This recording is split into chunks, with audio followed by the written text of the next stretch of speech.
পরবর্তী যুগ। এখানে আফটার এইজ মানে হচ্ছে অনেক এই যে এইজ মানে বয়স, অনেক বয়সের পরে, ওরকম না। আফটার এইজ একটা ফ্রেজ, এটার অর্থ হচ্ছে যে পরের সময়। হ্যাঁ, তাহলে পরবর্তী যুগে। উইল সিং ভার, তাহলে এখানে দেখতে পাচ্ছি হিজ গ্লোরি, তার গৌরব গাথা। অর্থটাও খেয়াল করবেন। এখন দেখতে পাচ্ছি আমরা এই বাক্যের মধ্যে এইজ শব্দটা হচ্ছে মূল সাবজেক্ট এবং সে কি নাউন। তাহলে এই নাউনের আগে আফটার শব্দটা বসছে না? Present age, after age, before age, আগের বয়স, আগের সময়, পরের সময়। এখানে এজ শব্দটা কি কি কি অর্থে আসছে? সময় অর্থে। তাহলে নাউনের আগে মডিফায়ার হিসাবে সে কি? অ্যাডজেক্টিভ। ডান, সহজ, ইজি, ভেরি সিম্পল ছিল। they arrived soon after, they arrived soon after।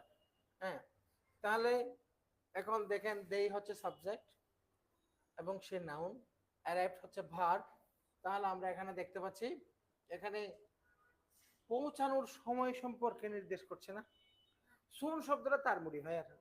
সুন শব্দটা মানে হচ্ছে শীঘ্রই, সন্নিহিত পরে, দ্রুত, দ্রুত অর্থের জন্য আসছে। সুন আমাদের দরকারি বিষয় না, আমাদের বিষয় হচ্ছে অ্যারাইভ আফটার। তাহলে অ্যারাইভালের একটা টাইম আছে না? এই টাইমটা মেনশন করছে কে? আফটার। তাহলে সাবজেক্ট ভার্ব, এটা কি মডিফায়ার, আর মডিফায়ার হিসেবে কি আসে? অ্যাডভার্ব। ডান। আচ্ছা, এরপর আসেন she takes after her mother.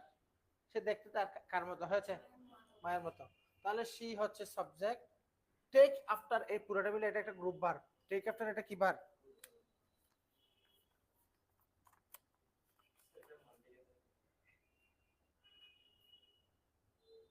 না, মা লাগাই ঠিক ছিল।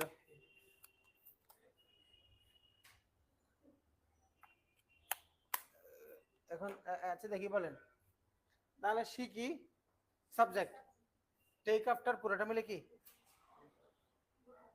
হ্যাঁ, অর্থাৎ তাহলে এটা গ্রুপ ভার্ব আর কি। হ্যাঁ, মানে টেক আফটার মানে হচ্ছে সাদৃশ্য হওয়া, হ্যাঁ, দেখতে হওয়া। তাহলে এখন হার মাদার, তাহলে এখানে হার মাদার এটা পুরোটা মিলে অবজেক্ট, তাহলে সাবজেক্ট ভার্ব অবজেক্ট।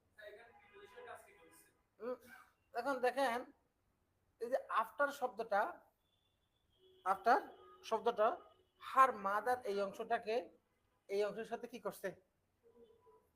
সংযুক্ত করছে। এখন দেখেন